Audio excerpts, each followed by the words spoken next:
an immigrant clueless about the significance of Star Wars, Michael Jackson, and E.T. Growing up, I heard the term Silicon Valley a few times, but took it literally. I imagined that nestled between two mountain ranges were neat little rows of factories printing silicon chips like Hershey bars. If you had asked me what designers do, I would have said, make nice clothing. I did know two things, though, even early on, and those were how much I loved drawing and building.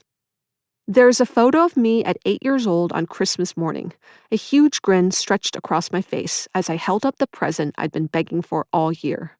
A new set of pirate Legos, complete with a monkey and a shark. In middle school, my best friend Marie and I passed each other notebooks filled with elaborate doodles between classes. In high school, we discovered the magic of HTML, which let us combine our hobbies of drawing and building into the perfect pastime, making websites showcasing our illustrations. I could think of no better way to spend spring break than obsessively following the latest online Photoshop tutorials, how to achieve realistic skin tones, or redesigning my website to show off a new JavaScript trick, links that glowed when you moused over them. When I arrived at Stanford, I knew I wanted to study computer science. So I took classes on algorithms and databases in preparation for a job at seasoned, polished Microsoft or quirky, up-and-coming Google, where many former classmates had gone. But by sophomore year, a new craze was sweeping through Stanford. Imagine, we chattered excitedly in hallways and over meals, a site where you can check out photos of that crush from organic chemistry, or get to know your dorm mate's favorite bands, or leave cryptic messages on your friends' walls. I was hooked. Facebook was unlike anything I had used before. It felt like a living thing, a dynamic version of our college selves that extended into the online world and helped us get to know each other in new ways. I'd heard Facebook was founded by some Harvard dropouts, but I didn't know much about startups until I took a class my senior year about Silicon Valley entrepreneurship. And then I understood. Oh, this was the land of hungry, foolish dreamers who were given the chance to build their version of the future with a little help from venture capitalist fairy godparents.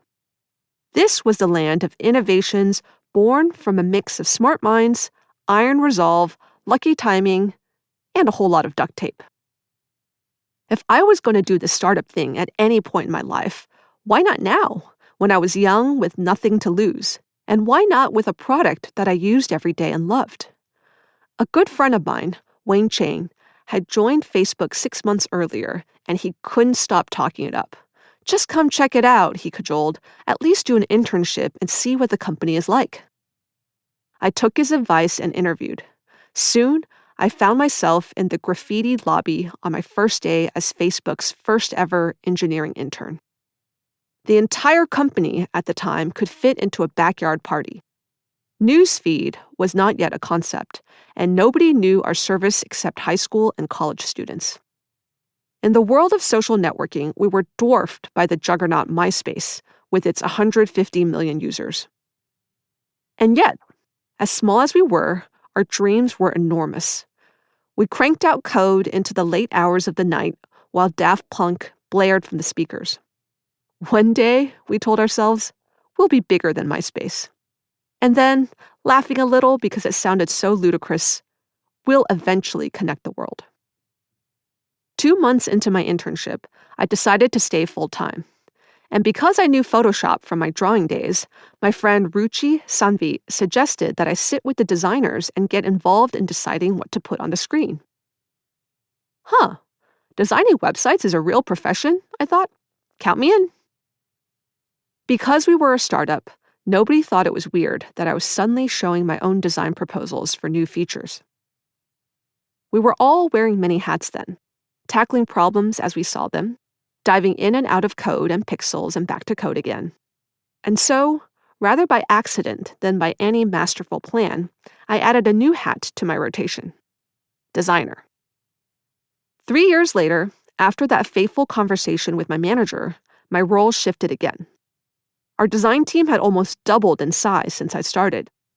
Having made it through my first few years at a hyper-growth startup, I thought I was used to change. I was no stranger to dealing with the firsts or rolling with the punches. Still, To keep listening to this audiobook, I've left you a link in the description so you can do it, at no cost thanks to Audible's 30-day free trial.